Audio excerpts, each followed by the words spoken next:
Hey guys, welcome back to another video, and today I'm going to talk overpowered. What's so overpowered? The Paracesis. Feces? Ceases. Fine. But anyway, the slam attack is just gay. In what way is it gay? The slam attack, it just makes enemies bounce up high. I don't see much of a problem from it though.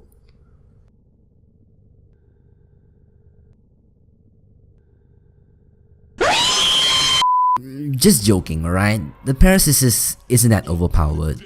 Anyway, I'm just going to leave the time code for the build here, in case you came here only for the build. So yeah, roll the intro.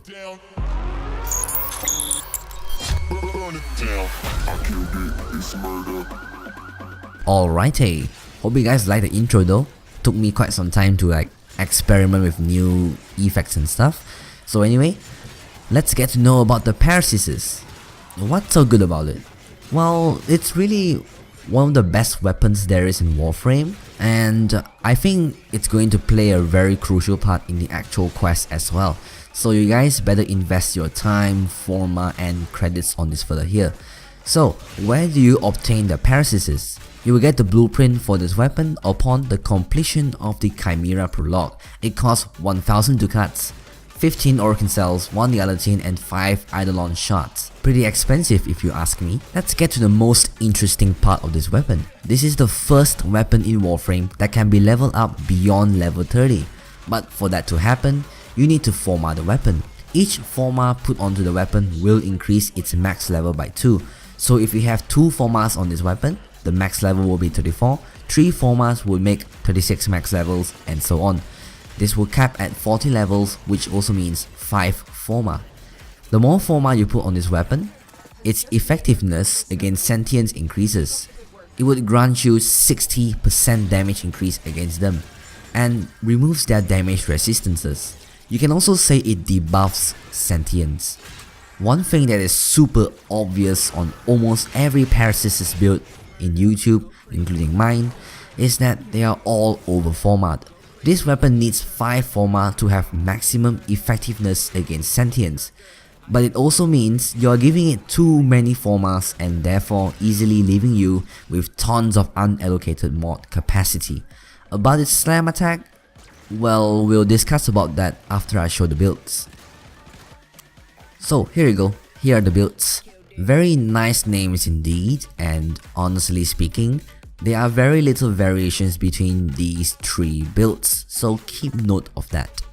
The first build is your average, focus on what's dominant kind of build. You definitely have the so-called must-have mods here, which are these prime mods here. The mod that you can swap out here are elemental mods. If you have the prime Fever Strike, try not to swap it out with other elemental mods. Replace this one instead. This build is more focused on the initial damage of the weapon, which also means it is more likely to work on lower level missions, and it can also work for level 50 or 60 enemies as well. The third and second build, it focuses more on its crits and the ability to scale. It revolves around the Cleaving Whirlwind stance, specifically the Broken Bull combo, and also Blood Rush plus Condition Overload. Generally speaking, this isn't really a fun build to play with, because these 2 builds are prime examples of what you call a min-maxed build. Drifting Contact or Body Count isn't here is because these builds are so min-maxed that they rely on third-party combo sustaining methods, which is to use Naramon's Power Spike, which can prolong your combo. If you still prefer the old way or just don't have Naramon activated yet, you can swap out Prime Reach for the second build for Drifting Contact or Body Count.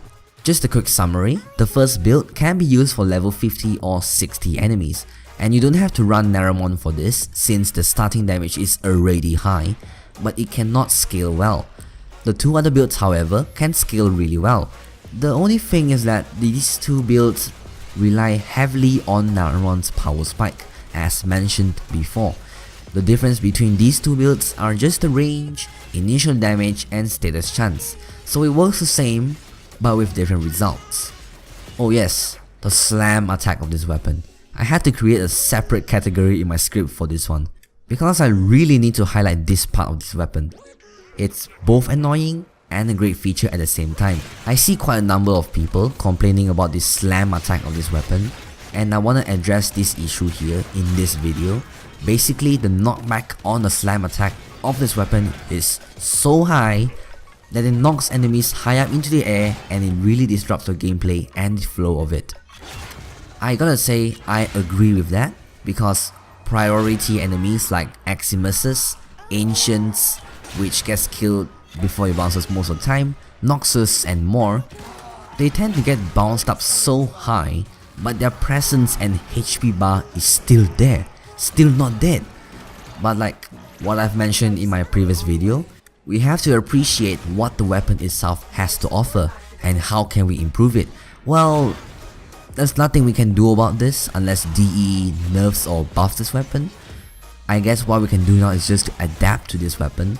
I see this as an annoying feature too, so don't spill your hate all over me, because I, too, don't like the slam attack of this weapon. But frankly speaking, it has saved my life a few times already. Sometimes it can abruptly stop enemies from casting animations for certain things like Arson Eximuses before they let out that wall of fire. They have a casting animation for it too. Or say Scorpions, you can just hold right click and spam E with the Tempo Royale stance and to literally do crowd control, thus preventing them from hooking you. Well, of course, if they don't get killed or launched up from a distance, it could be a bad thing too. It's quite subjective, but it's totally up to you. For me, I'm fine with it, it's just that it sometimes can disrupt gameplay in a really bad way. And a little bit extra information about this weapon. Actually, this weapon, it works really well against Eidolon as well. If you check out some other builds in YouTube, you can definitely find some builds that are more targeted towards Eidolons, Eidolon hunters. And this build actually works quite good if you have the cleaving whirlwind stance. It works really great when taking down the Eidolon Synovias.